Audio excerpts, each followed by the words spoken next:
Olá pessoal, mais uma vez estamos aqui gravando um podcast Não R, Não H. É sempre um prazer. Do meu lado aqui, vocês já estão vendo aí, tem uma figura, né? O estranho no ninho. O Dirceu Neto veio aqui para dividir a mesa comigo. E hoje como convidado e como host também, né? E aí, Dirceu, como é que você tá, cara? Bem mais magro, por sinal, hein? Na verdade, a ideia de emagrecer é porque falava que a televisão engordava, né? Então eu tive que emagrecer para poder compensar.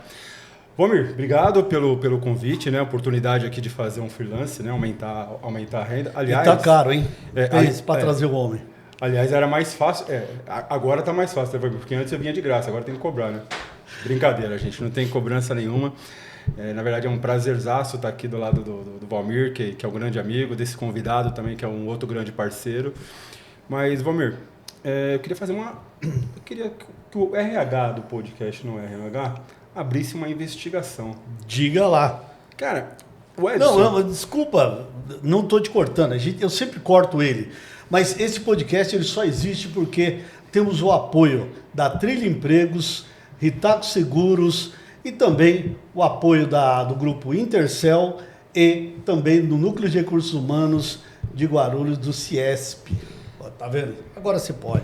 Que investigação é essa aí, Dirceu? Diga aí. Olha, eu estou aqui como seu convidado porque o titular é o Edson. Exatamente, Edson Freitas. E parece que ele meteu um atestado aí, mas ainda não está cruzando, né? Pelo CID, pelo que informaram, né? O CID dele é um problema no braço, só que aqui ele vai usar a cabeça e a voz.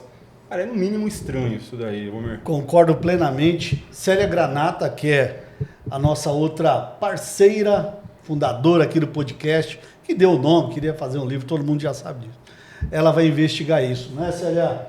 Por favor, hein? Atestado, será que é verdadeiro? Então vamos lá, gente, só para descontrair. Dirceu, mais uma vez, obrigado aí. Obrigado eu. Me ajuda depois nessa investigação.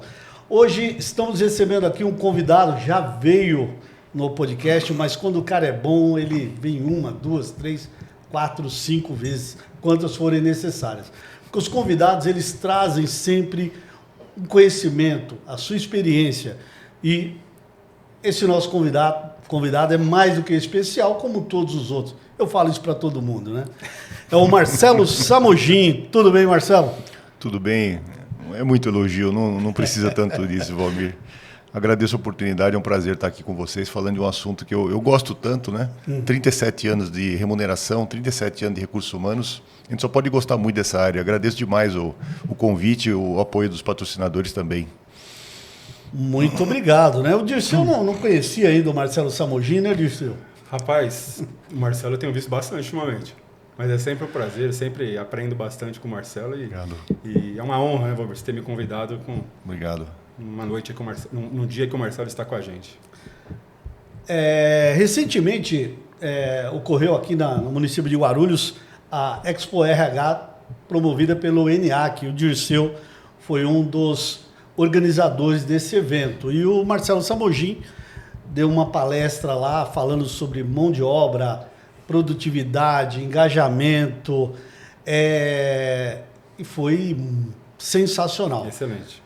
E aí, por que não vir aqui no podcast, um melhor podcast de RH de Guarulhos? E maior também, hein? Então, o Marcelo está aqui, vai falar com a gente, vai nos passar trazer mais conhecimento, vai enriquecer o nosso conhecimento. Vamos lá, Marcelo, me diz aí, escassez de mão de obra, mas existe isso? Uma escassez estrutural? Me fala aí. Então, gente, quando nós fomos até o ENIAC e eu pensei em concentrar esses desafios todos, eu escolhi 4 temas, até porque eu fui falar num dia 4, seria mais fácil de juntar uma coisa com outra, né? Então eu consolidei uma ideia, um racional, enfim, em cima da questão da escassez, que eu chamei de estrutural, a questão das carreiras, tanto tempo mexendo com remuneração, né? 37, 38 anos, já vimos de tudo. De um outro lado, o engajamento, ou não engajamento das pessoas, dos mais jovens, etc. E nós vamos cair no último, que junto com todos, é importantíssimo, é a questão da produtividade, que tanto se fala no Brasil, a partir da discussão, inclusive das questões de jornada de trabalho sendo reduzida, sem redução de salário.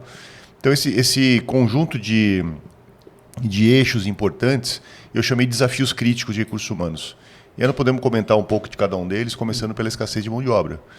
No ano passado, nós fizemos um estudo junto com 3, 4 patronais, até o Ciesp contribuiu na divulgação e tudo mais, com 146 empresas, perguntando para os RHs... Brasil ou... Empresas do Brasil todo, né? Então, para ter uma ideia de amostragem, talvez assim 60% São Paulo. Nós temos um grande grupo também por conta dos contatos que eu tenho em Santa Catarina. 20% das respostas vieram de Santa Catarina. E você tem uma composição interessante de índices, por exemplo. Uma das questões era ligado à quantidade de vagas em aberto há mais de 60 dias.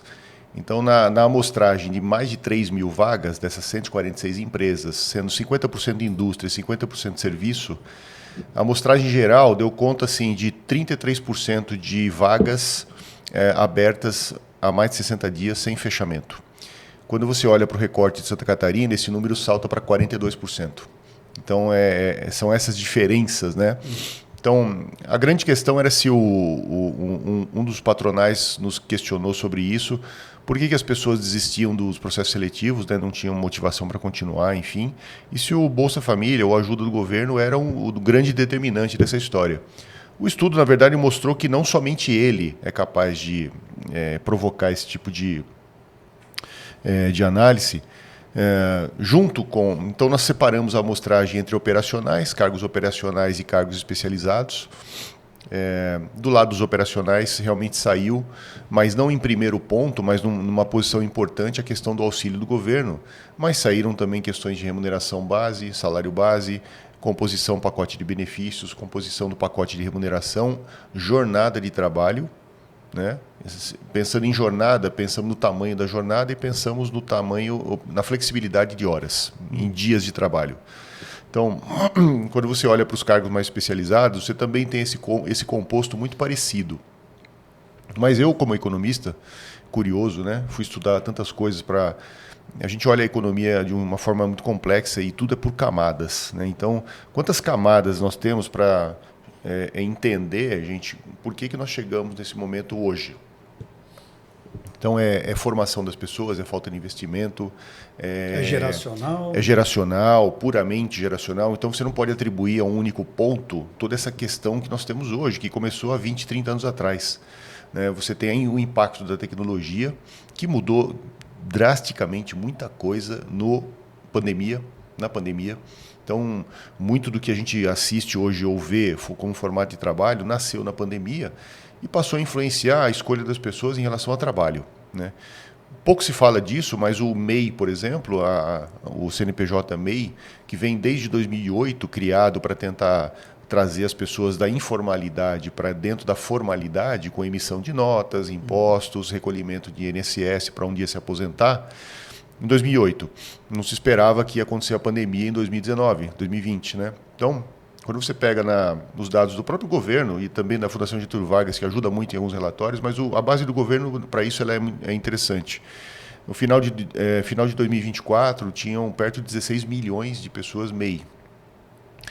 Ativos ou inativos, emitindo nota ou não, o registro era esse, 16 milhões. E semana passada eu fui exatamente pesquisar esse tipo de coisa, nós continuamos perto dos 16 milhões.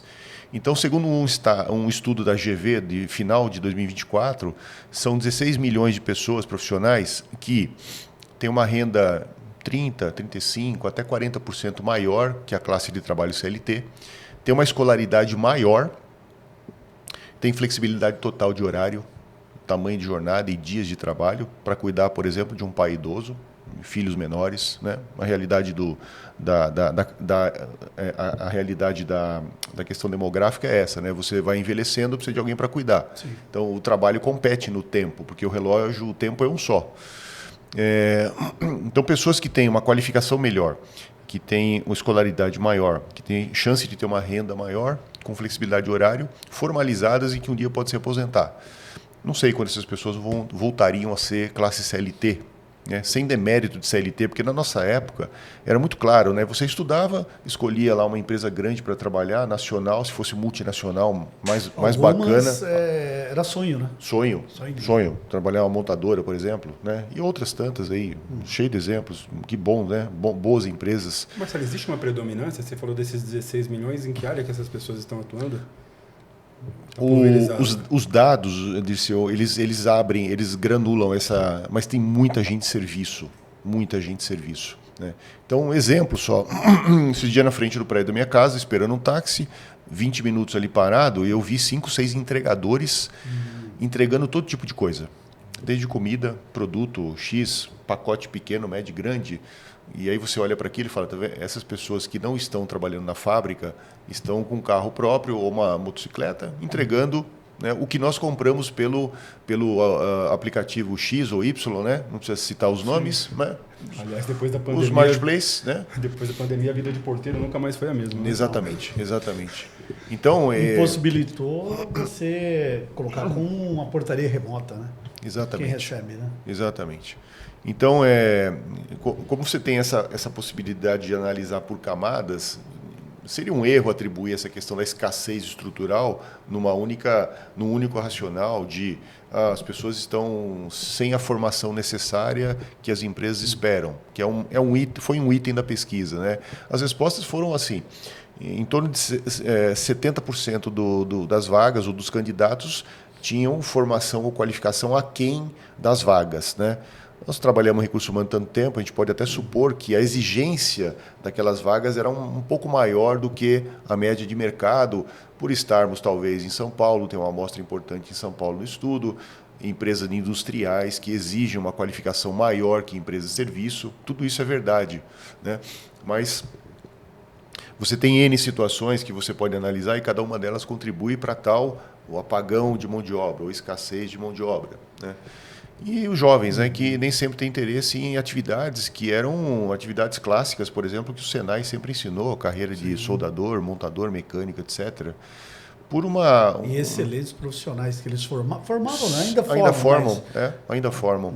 Eu vi um catálogo do Senai falando sobre empreendedorismo industrial. Eu falei, olha que viés importante, que vertical importante de conhecimento para aquele jovem que pensa em empreender na indústria, né? Que é um desafio enorme, precisa de capital, maquinário, esse tipo de coisa, né? Além da tecnologia que você precisa fazer aquilo funcionar. Mas, então, o contexto final é isso, gente. No passado, nós não tínhamos as possibilidades de trabalho com a oferta de opções e tipos de trabalho como hoje existe por conta da tecnologia. Lembrando que isso ficou muito acelerado na época da pandemia, né? E o problema todo, na minha opinião, nesses 4 pilares de desafios críticos de gestão de pessoas, de resultado, de engajamento, etc., tem a ver com a velocidade com que tudo acontece. Né? Porque o nosso aplicativo, eu brinco, né? O nosso aplicativo aqui tem 5 mil anos, e o aplicativo que funciona aqui dentro mensalmente é atualizado. E nós não acompanhamos isso. Né? Então, isso aqui influencia o trabalho. A tecnologia e o trabalho, ela é inseparável, né? E a tecnologia sempre eliminou emprego, gente. Se você olha a história, desde a Revolução Industrial, à medida que o homem inventou a roda, você eliminou um outro tipo de trabalho. Isso é antigo demais, né? E essa história começou quando nós deixamos de ser nômades para subir na árvore e pegar comida, ou melhor, quando nós começamos a plantar, né? Você deixa de percorrer para fazer a plantação e trabalhar para colher e depois comer. É uma readaptação, né, Marcelo? Sim. Acho que isso talvez só acelerou o processo, como você comentou. O Marcelo comentou uma questão dentro dessa questão de mão de obra que você falou de Santa Catarina. Você falou que tinha uma empresa lá que estava 60 dias, né? Sim. Um SLA de 60 dias. Sim. Como isso mudou, né? Eu estava fazendo um estudo recentemente sobre isso. Eu lembro da época que você falava de SLA para vagas administrativas, técnicas, você falava de 48 horas. Hoje é surreal. Hoje é surreal. Tamanha a dificuldade em relação a isso. Uma parte desse problema, dessa questão, são aquelas pessoas que a estatística não mostra. Quando você pega a taxa de emprego publicada pelo IBGE, que é uma taxa, na verdade, de desemprego, né? Desocupação, eles pegam lá 4,5%, 5% de pessoas que não têm um trabalho, né? Mas, na outra ponta, o próprio site do IBGE mostra isso. Você tem mais ou menos 13% ou 14% da população economicamente ativa, que são aquelas pessoas que estão em idade de trabalho. A PEA são as pessoas que podem trabalhar a partir de 14, 15 anos até, enfim. Você tem aí 13, 14% dessa população que trabalha pelo menos 1 hora por semana e que não procuraram emprego há mais de 30 dias, Dirceu. Eles estão fora dessa estatística. Então, você vê por que eles não precisam trabalhar, por que não procuraram emprego há mais de 30 dias? Será que a qualificação dessas pessoas não acompanhou o trabalho e a tecnologia que são necessários hoje, né? Ao passo que 10 anos atrás ainda eram importantes, né? Então, você tem uma série de perguntas que vem junto com essa questão da escassez que não se explica por um único formato ou um único motivo. Na sua opinião, Marcelo, agora é saia justa. 4, 5 fatores aqui.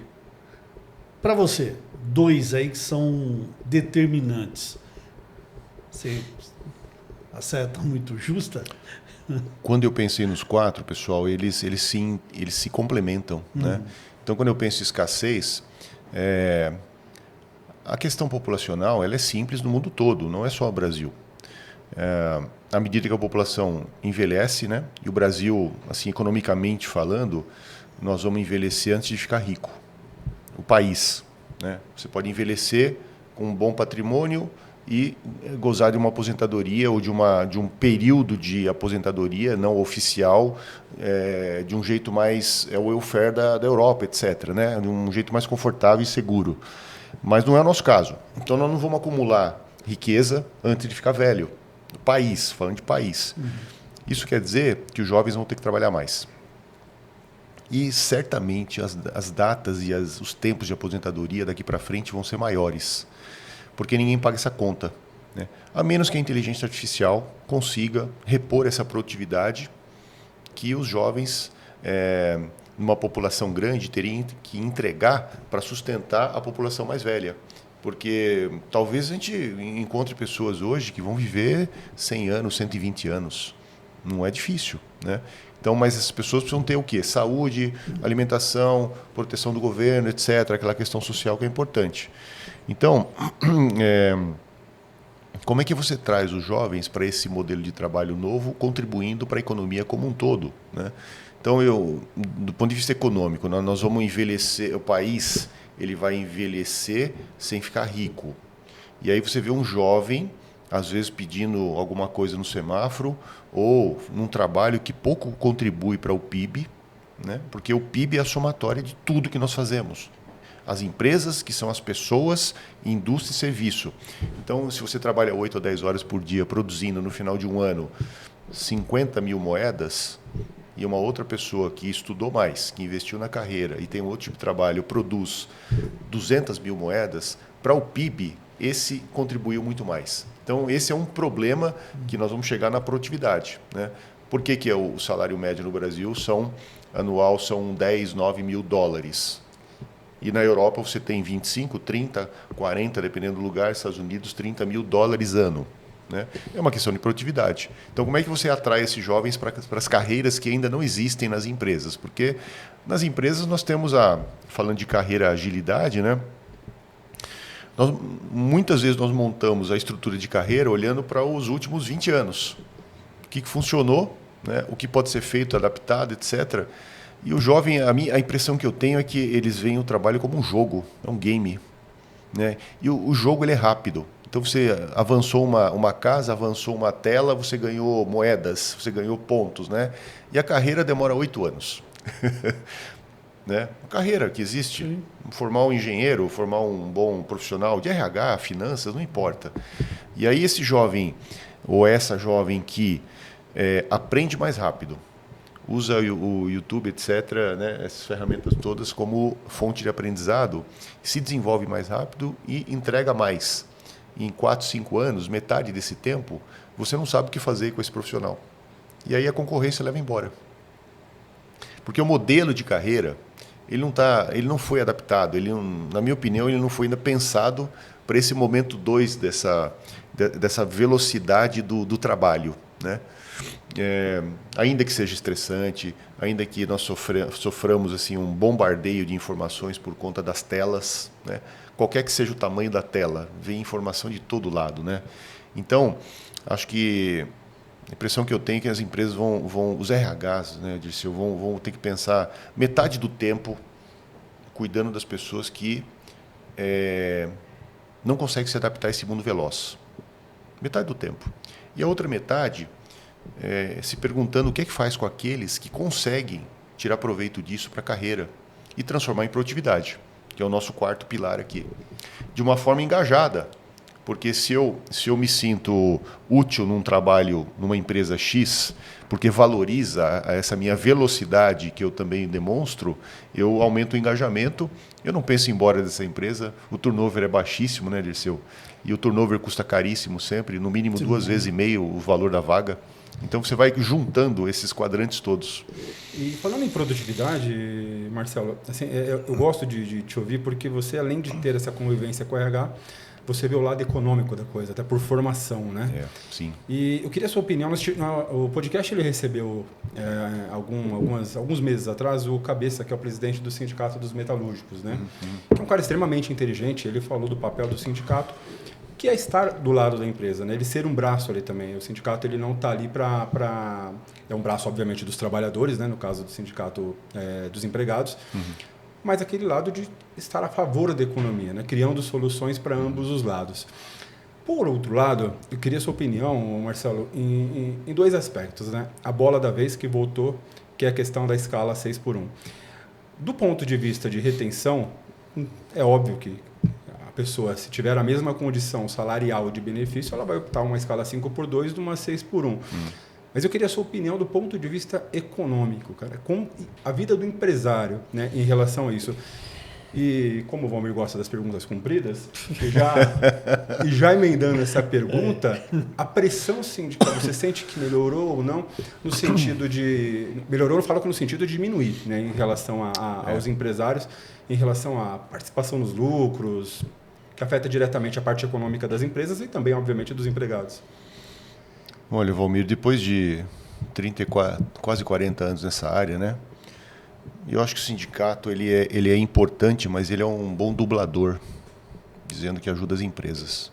Mas é só dublagem. Enfim, é o papel deles, né? Se você olha para a China não tem sindicato.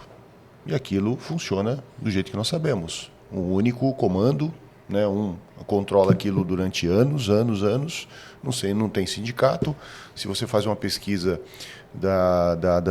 do padrão de remuneração lá é baixíssimo, e é isso que funciona, por N motivos, etc. Né? Agora, o que me estranhou, e já falei isso muitas vezes, né? O sindicato parou de falar de redução de jornada de trabalho há 5, 10 anos. E agora apareceu no Congresso para aprovar uma lei no tapetão para a economia inteira da redução.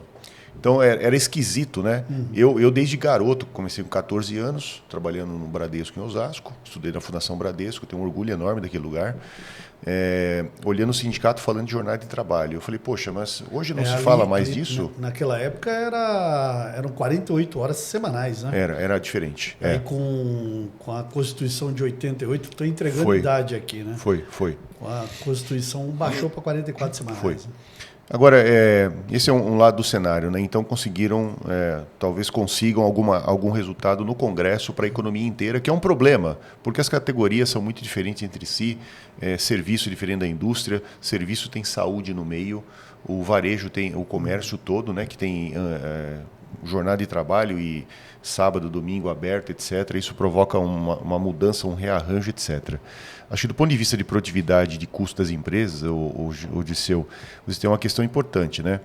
Então, se você tem uma redução de jornada sem reduzir o custo, né? Sem reduzir o salário, que o salário é custo, automaticamente as pessoas vão ter um aumento real de salário que o sindicato nunca conseguiu pelo acordo e pela negociação. Porque nós sempre tivemos aí 5%, 6%, 8%, 10% e 1% ou menos de aumento real.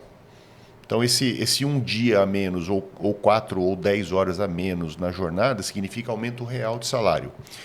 as pessoas com mais tempo podem consumir mais serviços, né? É um racional importante. Sim. Desde que esse dinheiro não esteja comprometido com outras dívidas. Né? Porque eu posso ganhar sexta-feira, pegar uma raquete de tênis, jogar tênis pela manhã, à tarde eu vou até o cinema, compro uma pipoca bacana desse tamanho, mas eu preciso de renda para fazer isso.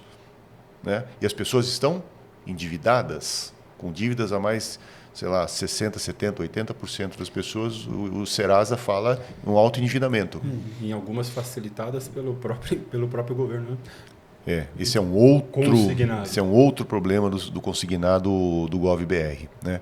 Então, eu imagino assim, um cenário de que, bom, então, para o empresário, o racional é o seguinte, então eu tenho uma equipe de 10 pessoas e eu vou pagar o mesmo salário para eles trabalharem menos.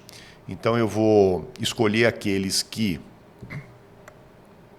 entregam uma produtividade boa, medido por indicadores, por desempenho, e aqueles que não entregam não merecem esse aumento real. Eu troco por salário menor. Eu tenho um problema, porque quando eu vou até o mercado, eu tenho a escassez estrutural de mão de obra. Mas quando eu escolho pagar menos para uma pessoa praticamente no mesmo cargo, eu posso pegar uma pessoa júnior com salário menor e fazer um treinamento de 2, 3 anos. Entendeu? Então, na minha cabeça, o jogo é esse. Essa questão toda de avaliar quem entrega o quê vai ser crítico.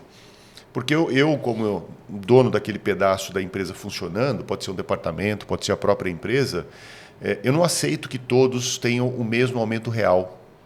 Então, eu escolho aqueles que vão permanecer, porque esses sim fazem sentido ter a remuneração real maior, e aqueles que não entregam, eu posso trocar por pessoas mais baratas, profissionais com um salário menor, ainda que o mercado tenha a questão da escassez. Para que isso seja bem feito, o que eu preciso pensar? Outro racional importante. Eu preciso avaliar o desempenho das pessoas. Né? Então, eu tenho estatísticas de pessoas e avaliações, etc. Todos os estudos que nós fazemos, por exemplo, aparece lá, eu tenho 40% ou 50% de empresas que fazem uma pesquisa interna de clima. Então, nós estamos falando de escassez de mão de obra, nós estamos falando de jornada, mas, no fundo, nós estamos falando, gente, de mudança de cultura das empresas. Porque aquela cultura que você criou lá atrás, há 20, 30 anos, não vai sustentar o seu negócio, a sua empresa, por mais 20, 30 anos. Então, nós estamos falando de mudança de cultura mesmo. Né? A cultura, quem criou a cultura? Eu enfrento isso com os clientes. Né? Eles precisam enfrentar a cultura que eles próprios criaram. E é assim mesmo. Porque há 20, 30 anos atrás, a lei pode ter sido mudada, né? O contexto econômico da cidade pode ter tido uma vocação diferente de trabalho. Então, você tem a própria flutuação do câmbio, dólar, euro, etc., com quem você faz comércio, muda a vocação produtiva daquele lugar, da cidade, do país, e você se adapta para tudo aquilo. Então, o que você criou com sucesso há 20, 30 anos atrás, inclusive na parte de gestão de pessoas, muito provavelmente não sirva para você caminhar os próximos 20 anos. E aí você precisa parar e fazer um exame de consciência. O exame de consciência, ele é doloroso, ele pode ser demorado, ele precisa de ajuda. Um psicólogo, né, empresarial, ele precisa de ajuda. E ele precisa ser acomodado com um custo maior. Né, que a produtividade, infelizmente, não conseguiu montar até hoje. Né, o que eu chamo de armadilha da produtividade. Por que a produtividade do Brasil é menor que em outros, comparativamente a outros lugares? Bom, nós precisamos falar de investimento. Investimento de todo tipo. Investimento nas pessoas, investimento em maquinário, leis menos complexas, soluções de logística que custassem menos, né, portos eficientes, estradas, ferrovia. Nós temos tudo isso? Não temos. Então, nós estamos presos naquela coisa assim, eu preciso ganhar produtividade para sustentar o negócio e as pessoas com uma jornada menor, né? Ainda que seja legítimo falar de jornada de trabalho, porque tem a ver com a saúde. Nós sabemos disso. Quem trabalha demais não tem saúde. Né? Quem trabalha demais usa a sinistralidade do plano de saúde para se tratar depois. Primeiro vai até o médico do trabalho.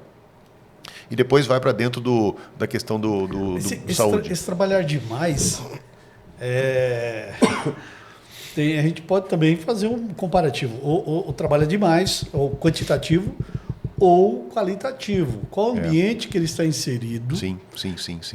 Como que é isso? Como que é essa cobrança? Então, isso, às vezes até que não trabalha a volumetria não é tão grande. Então, mas o ambiente é tão tóxico, tanto é que vem a NR1 e tal. Então, isso é um problema também para se atacar, né?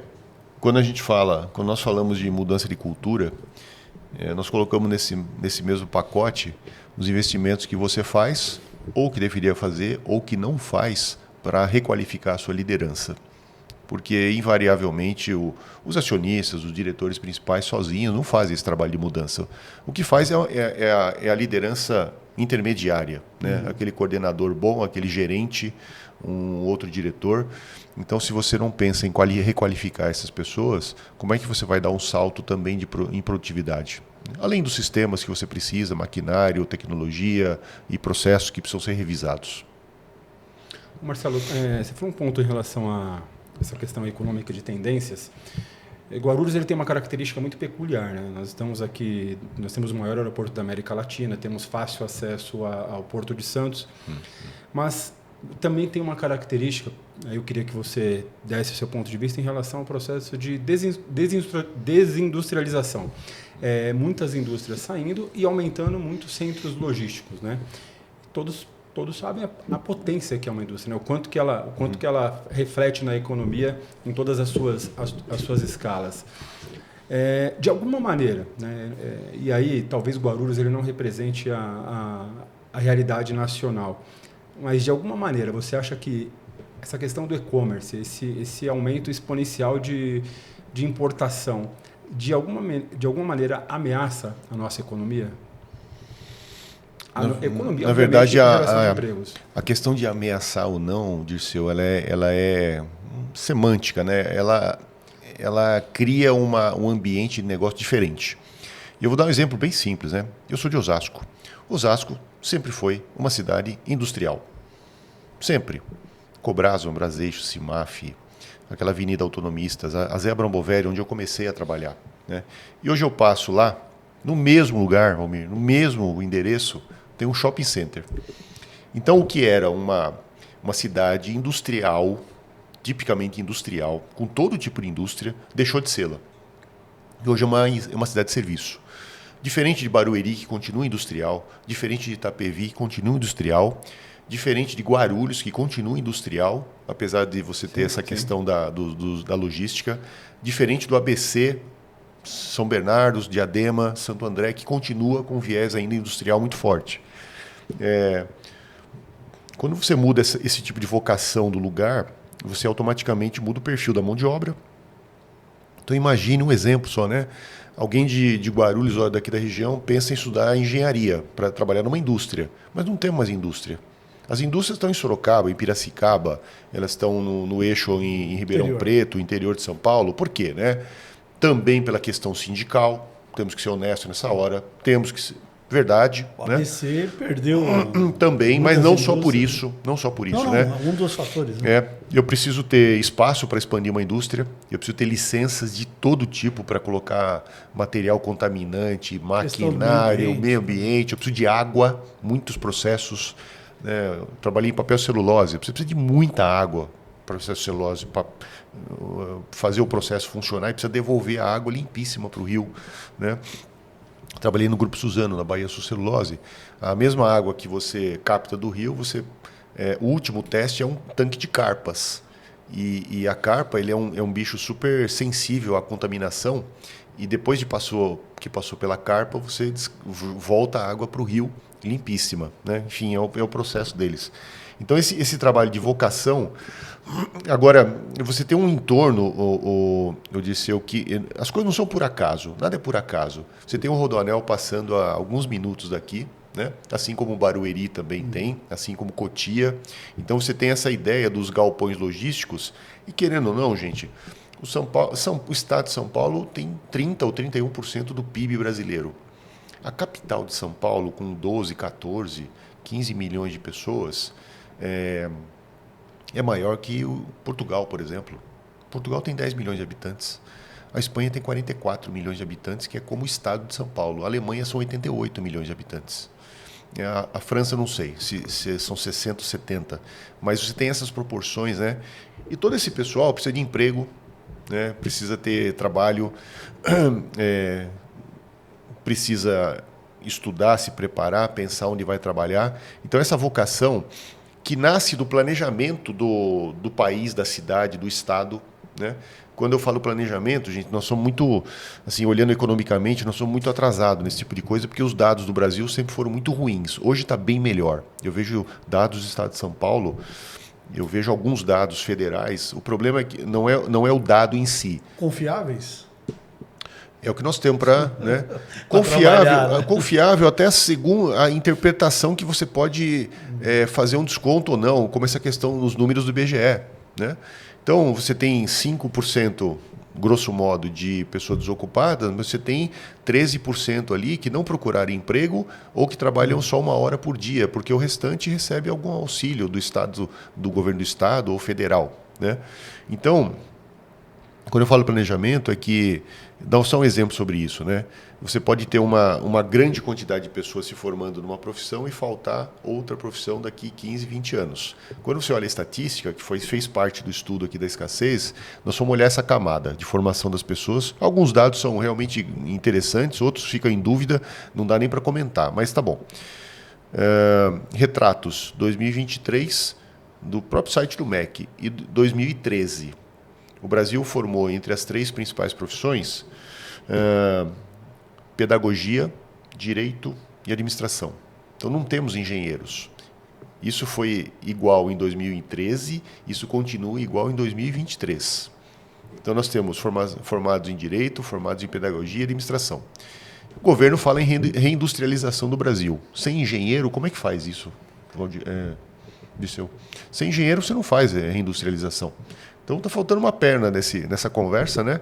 Porque faz parte da estrutura, da infraestrutura, né? Mão de obra é infraestrutura, é que não aparece. Quando você gasta 2, 3 bi para fazer um aeroporto, uma rodovia, uma ferrovia, aquele capital está investido ali, você tem um físico funcionando. Agora, a competência das pessoas e a formação... Um dado histórico, aí a gente pode, uma oportunidade até a gente levantar, mas, se eu não me engano, na década de 70...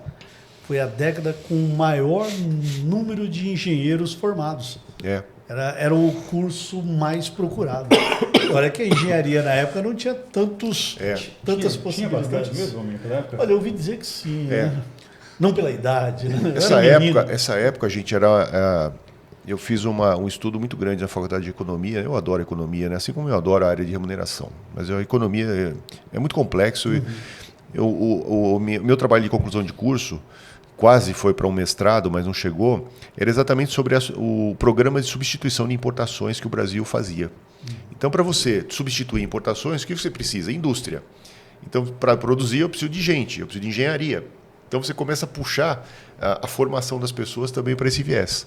Então, vocês percebem como nós olhamos hoje o país, né? O país ele é um grande produtor de commodity, né? Diferente de outros que não tem espaço, água e clima. A Europa não tem espaço, água e clima. Outros países não têm também. Eu, escutando alguma coisa sobre a Índia, por exemplo, eles têm um problema seríssimo de água. Escassez de água. Como é que você transforma a agricultura sem água? Como é que você alimenta? O Oriente Médio também agora, né? Outro caso, exatamente. Então, você pode ter espaço, né? E não ter um recurso. Você pode ter o espaço, a água e não ter sol. Nós conseguimos ter quase 3 colheitas no Brasil. A gente tem tudo isso, né? Então, nós olhamos o Brasil hoje como um produtor grande de commodity agrícola, né? Tem um pedaço ali mineral, etc., que nós estamos falando sobre isso agora, que eu não sei para onde vai essa conversa, não sou especialista nisso, mas o que eu vi? O Brasil passou pela hiperinflação, nós fizemos isso, né? 25, 30 anos. Nós passamos pelo hiperjuros, depois do plano real, o juro subiu de uma forma altíssima, que é o financiamento do governo. Antes ela financiava a dívida pública com inflação. Depois acabou a inflação, você teve que cair na vida real do juro alto. Hiperjuros, ficamos até agora. E agora nós temos o hipergasto, com perigo de voltar à hiperinflação e hiperjuros, porque essas coisas se encadeiam uma na outra. Mas o Brasil ele é o que hoje? Um grande produtor de commodity. Por que não temos indústria? Por que o Trump, com a polêmica toda que ele gera, ele quer atrair novamente a indústria para dentro do país dele? Né? Por quê? Porque a pandemia, entre outras coisas, mostrou que nós estávamos refém da China, da Ásia, e em muitos casos de outros países, em produtos que só eles faziam. Máscara cirúrgica, máscara para pandemia. De onde vinha? De lá. Então, esse e outros produtos. Né? Então, os chips, né? Para os automóveis. Tá? Essa questão do chip, eu vejo as conversas, eu me lembro do Proálcool. O Proálcool tem perto de 40 anos, né? Ou mais até. O Brasil não conseguiu. 80, né? Apostamos nas terras raras para ganhar dinheiro e importância geopolítica, etc. O Proálcool, com 40 anos, nós não conseguimos emplacar ele no mundo inteiro. E é uma bela solução energética de mobilidade, polui pouco, né? Você precisa de uma área plantada muito grande, ok, mas não conseguimos vender o Proálcool em 40 anos para o mundo todo. Né?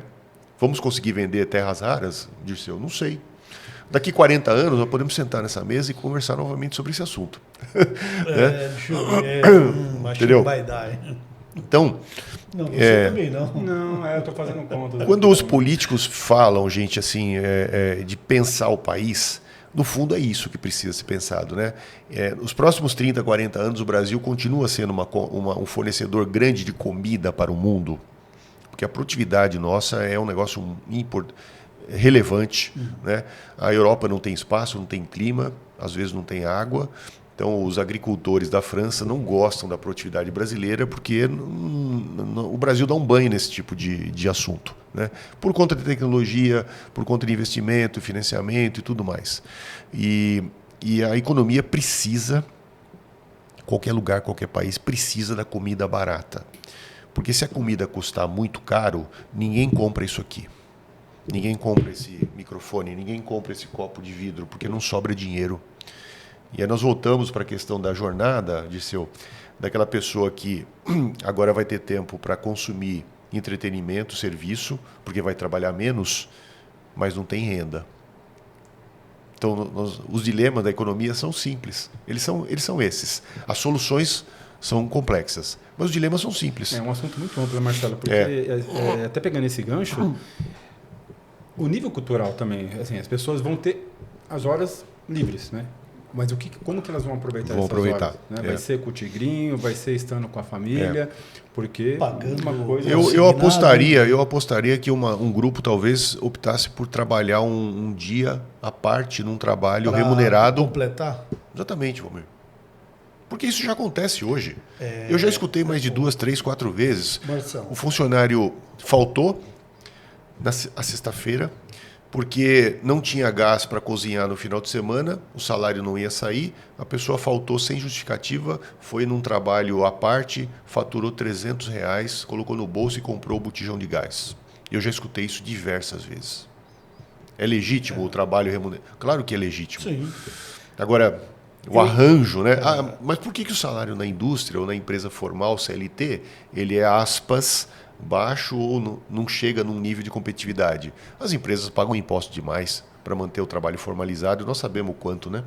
Eu trabalhei numa indústria e nós implantamos lá, isso não tem muito tempo, 5 anos, 6 anos no máximo, uma escala 2x2. 2 dias, 12 horas e 2 dias em casa. É um 12 por 36 dobrado. Né? Então, 2 dias em casa, 2 dias trabalhando.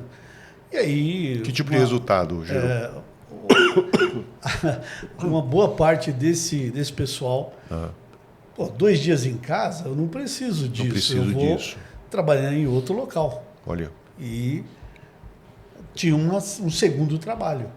E aí o desgaste, ele vinha... Porque uma dupla jornada aí, não tinha folga.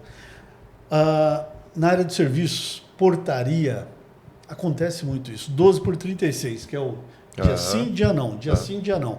O dia não, que é o dia de ficar em casa, o cara arruma outro tipo emprego. De trabalho. Outro emprego. Uma outra empresa trabalhando com portaria. Esse cara trabalha 30 dias por mês, 12 horas. Sem descanso. Então, para complementar a renda, o salário realmente, nesse caso, nesse exemplo, dobra. Mas e aí? Aí vem a saúde, vem uma série de questões. Né? Exatamente. A gente ouve falar muito sobre isso com os motoristas de aplicativo, né? Termina a jornada, mas continua depois um segundo turno, né? Sim, e tem eu fiquei sabendo há pouco tempo, mas exemplo, a principal, a Uber, ela tem um limite, né? Chega a certo momento, os caras não trabalhar direto, o aplicativo cai. Trava. Aí eles já sabem disso, quando está chegando perto, ele vai para 99. Sei, Isso, sei. uma pessoa que trabalha com aplicativo me falou, quando está chegando aqui, o que eu faço? Eu vou para o 99, depois eu volto para o Uber e eu consigo fazer 20 horas de trabalho por dia. Né? Nós todos sabemos que o grau de consciência das pessoas é muito diferente, né? E também o grau de responsabilidade com a própria vida. Sim. Quem tem obrigação, quem tem filho pequeno, obrigações em casa, Sim. que opção existe de trabalho honesto se não trabalhar? Né? Não tem. Então é legítimo, né? Não, essa possibilidade, ela vai que não acabar existia, com a saúde, né? então, Valdir, que não existia, se nós olharmos 10 anos atrás, 15 anos, quando nós éramos mais jovens, não existia essa possibilidade, não existiam os aplicativos, essa parte de entrega não existia, o e-commerce era um negócio impensável do jeito que ele funciona hoje. Aliás, Valmir, um parêntese, fica até uma sugestão aí para vocês. Eu acho que é um tema específico. Eu sou um pouco crítico em relação aos aplicativos, tá, Marcelo? Eu sou bastante crítico em relação a isso, especialmente em relação às empresas, né? Eu acho que não tem fiscalização. Sim. Eu acho que, enfim, é um assunto específico para... Sim. Porque, realmente, além dessa questão da segurança, essa questão da saúde mental, porque a pessoa tem a necessidade, ela vai fazer. Mas tem outros fatores que envolvem ali também, que é um assunto para um podcast só para falar desse assunto. Sim. Pode falar. A produtividade. O convidado é você aqui. Eu fiquei curioso quando você comentou sobre a mudança de jornada, Valmir. 2x2. Para perguntar se a medição, as métricas de produtividade mostraram ganhos nessa mudança. Né? Sim, porque havia uma necessidade de produzir 24 horas, 7 dias por semana, 30 dias por mês. Ok. Como que você faz para você produzir 7 dias por semana se não for colocando escala? Pagar hora extra? Caro demais. Caro demais e também você vai ter aquela pessoa com uma carga elevada de trabalho, de jornada. Né? Então, a escala ela te ajuda bastante nisso. Mas lembrando, quando você faz isso, você tem 3 turnos, você tem que contratar um quarto. Sim. Um quarto turno. Então, você Entendi. aumenta aí em 25% a quantidade de pessoas. Outra maneira, é o que você falou agora há pouco, é investir em tecnologia, investir no ferramental. Então, mas você pega uma linha do produto que eu vi, aqui é em torno de 30 milhões há 6 anos atrás. Entendi. 30 milhões, e aí? Então, senão você não consegue produzir mais. A quantidade que bens de consumo, principalmente. O mercado está querendo, se você não for para cima, o que vai acontecer? Vem um concorrente... Alguém faz. Aí importa da China e assim por diante. Né? Você perde espaço e... Nós vemos muita coisa de notícia, independente de ser uma coisa em caráter populista ou não, independente disso, eu penso na produtividade. Né? Será que essa mudança traz ganho? Traz ganho para a pessoa, para o país, para a empresa? Né? Marcelo, eu não sei, na época... Que métricas que foram, que são usadas para... Na época, a área de medicina, né, segurança, eles eram contrários. Eles falaram assim, olha, 2 dias de 12 horas, que na verdade não se trabalha 12 horas, você trabalha 11, hora é intervalo, mas chamamos de 12 horas. 2 dias seguidos, puxado. É puxado. 2 dias seguidos, não tem aquele tempo do corpo descansar, então você pode ter um problema com trabalho repetitivo. Tá bom. É uma possibilidade. Tá bom. Mas vai ter 2 dias para descansar, recupera. Então até ali não tinha fechado o estudo com referência a isso. Imagina, 2 dias que ele deveria descansar. Para recuperar o corpo, ele vai buscar um outro trabalho. Aí vira um problema. Tem uma questão também de fundo, gente, que é o estilo do trabalho, o tipo do trabalho que você... Imagina um controlador de tráfego aéreo no aeroporto aqui em Guarulhos. O tipo de trabalho com que grau de pressão, né? E se você pode estender aquela jornada ou não, isso é muito crítico. Então são trabalhos diferentes. E a natureza do trabalho você não muda. Claro, aqui o nosso podcast ele é gravado, né? Esse ano vamos ver se a gente faz ao vivo. Ao vivo. Mas ele é gravado e essa semana estamos aqui no mês de março, teve um acidente nos Estados Unidos. Sim. Que um avião Sim. bateu num... Atropelou um caminhão um carro de bombeiro. De bombeiro, um carro né? Sim, sim. E aparentemente, sem fazer nenhum julgamento, foi uma falha do controlador, né? Onde ele liberou o caminhão ir e depois para e... Claro, vai ter investigação e tudo mais. E aí vem a informação, tá faltando controlador. Tá faltando. Naquele aeroporto, que acho que é o segundo, o maior volume nos Estados Unidos, está faltando mais de 40 controladores de voo. Pois é. Imagina que se eles têm esse tipo de problema, o que dirá no nosso caso, né? Em relação a essa e outras atividades, né? Sim, então, sim. Causa uma estafa, né? Dependendo do... Eu acho que tem uma questão de fundo que é... Nós de RH, eu vi pouquíssimas questões sobre isso durante quase 40 anos, né? É se perguntar se aquela pessoa que tem um desempenho alto, médio ou baixo numa atividade, num cargo, ela tem o perfil para aquela função. Sim. Não perguntamos isso. Quando eu estudei lá atrás, há 25 anos, o PI, o DISC, esses estudos, né? Eu fiquei encantado com aquilo. Eu falei, puxa vida, eu posso avaliar a pessoa num cargo novo, num caso de promoção, mas eu posso avaliar a pessoa na contratação, e os nossos estudos aqui dizem o seguinte, olha, perto de 70 empresas que responderam esse estudo, 27% das empresas fazem o assessment por algum instrumento desse de perfil psicológico, perfil profissional, nos casos de recrutamento e seleção. Ou seja, um terço do mercado, 30%, 27%. Parece muito, mas é a amostragem que nós temos de 70 empresas. E as outras, um pouco maior, 18% usam esse processo de assessment para promoções internas.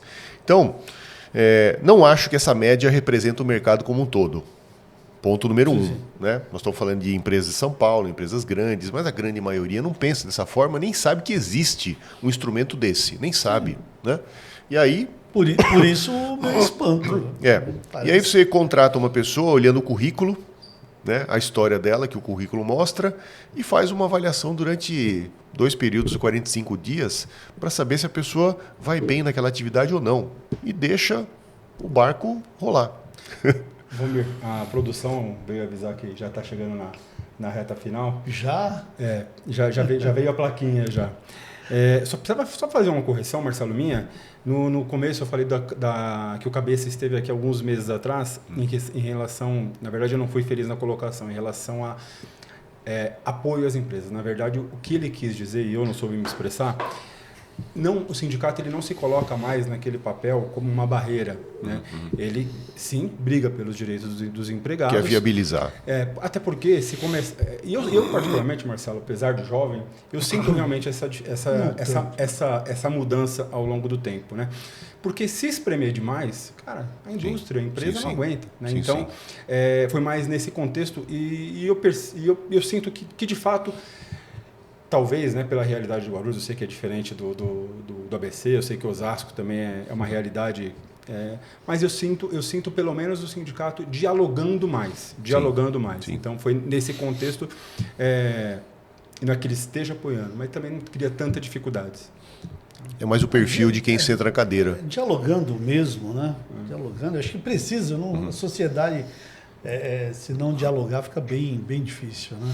Agora, esse contexto de escassez, de baixo engajamento, carreiras longas e baixa produtividade, a impressão que eu tenho, pessoal, é que se as empresas não começarem a medir tudo, absolutamente tudo que você possa mensurar, metrificar, você não tem um mapa de oportunidade onde você é realmente bom, onde você precisa melhorar, né? E aí entra a questão das pessoas, do quanto as pessoas contribuem para esse tipo de produtividade, mudar essa história. Porque eu posso pensar em comprar um sistema novo, eu posso pensar em comprar um maquinário novo, mudar um processo de trabalho, e eu preciso perguntar para quem senta naquela cadeira que grau de atualização, escolaridade, entendimento sobre aquele trabalho, se tudo aquilo somado vai chegar na produtividade que a empresa precisa ou não. Né? Porque no final da história é custo. Redução de jornada sem reduzir salário é custo. Os clientes vão exigir o cumprimento dos contratos. Os tempos de entrega, a qualidade de entrega, muda absolutamente nada. Então é custo. Então eu vou precisar tirar essa produtividade de algum lugar. Né? Eu consigo um financiamento barato, com o juro a 15%, Selic a 14%, 15%? Não sei, alguns conseguem, né? Com alguns favores, etc. Mas isso é uma outra história. É uma outra história. Né? E depois dá errado. Nós estamos assistindo isso. Depois não dá certo, dá errado. Então, eu consigo financiamento para fazer investimento, eu consigo engajamento das pessoas para dizer assim, olha, se você se qualificar, você continua importante mesmo com a tecnologia, mesmo com a inteligência artificial. Então, percebe como a liderança vai fazer diferença nessa hora? E as métricas? Como é que você vai medir resultados sem criar métricas que sejam tangíveis? Né? E eu vejo recursos humanos nessa história... 40 anos, difícil saber quem é o júnior, quem é o pleno, quem é o sênior. Nós estamos no básico ainda. E esse custo, ele com certeza ele é repassado, né? Sim, vai para produto. Vai para produto, imagina. Então, se eu olho para as competências de um cargo, eu consigo falar de níveis de carreira, júnior, pleno e sênior. Numa indústria, no setor de serviço, no setor de financeiro, no marketing. Existe um mito que as áreas administrativas não têm bons indicadores, objetivos, etc. Não é verdade. Todos os clientes que nós fazemos estudo, nós encontramos indicadores bons, métricas confiáveis, tangíveis, numéricas, qualitativas também, para você medir resultado nessas áreas administrativas, eventualmente transformando isso no modelo de PLR, de bônus, etc. É meritocracia, né, Marcelo? Quem produz mais tem que receber de quem produz menos. Tem que receber mais do que quem produz menos. Né? Sim. Acho que Sim. É meritocracia, sou super a favor também. Cristiano, estamos na reta final. Última pergunta, hoje... Não, acho Marcelo? que... Não, da minha parte, acho que completa, Valmir. Assim, é legal o Marcelo falar sobre produtividade, sobre essa questão da meritocracia, né? Que, na verdade, é algo que tem que ser sustentável, né? Então, sempre bom, sempre bom. Muito obrigado novamente aí pelo Os convite. conceitos, muitas vezes, confundem as pessoas, né? Eu já li muito sobre meritocracia. Existe muita crítica no mercado, né? Eu contraria a natureza. Minha mãe era costureira e meu pai metalúrgico. Estudei, trabalhei em empresa multinacional, fui executivo de empresa grande, hoje tenho empresa com 15 anos. Eu furei a bolha Então, provei que a meritocracia é real, existe. Né? E no meu conceito é muito simples, são formas de você reconhecer o desempenho e recompensá-lo. A cultura do cliente, a cultura da empresa vai determinar qual é a potência desse modelo, né? E como é que você organiza tudo isso. Apesar de você ter críticas, etc., que cada um sai de um ponto, etc., ok.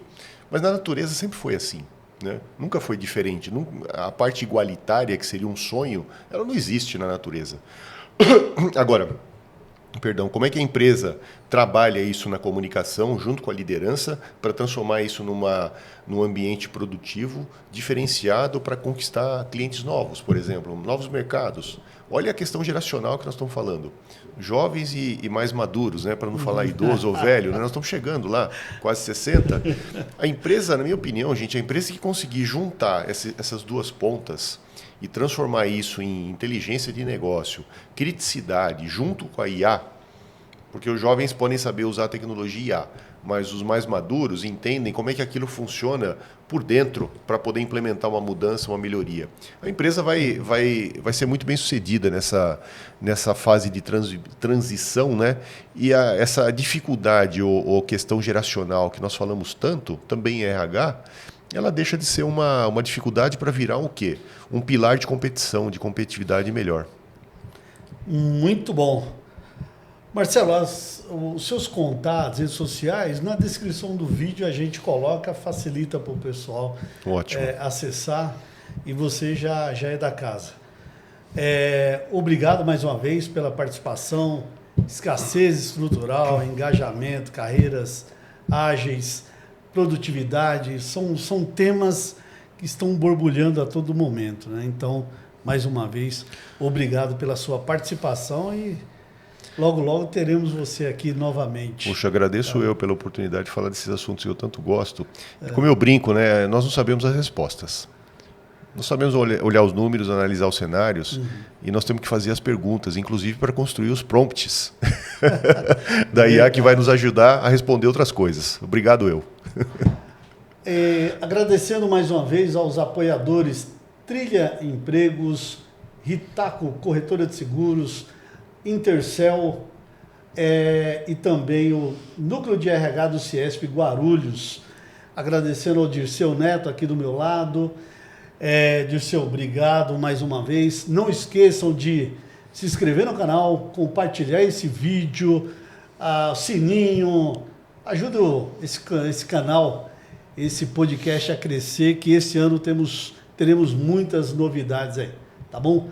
Obrigado, gente. Obrigado a todos. Um grande abraço. Obrigado eu. Obrigado.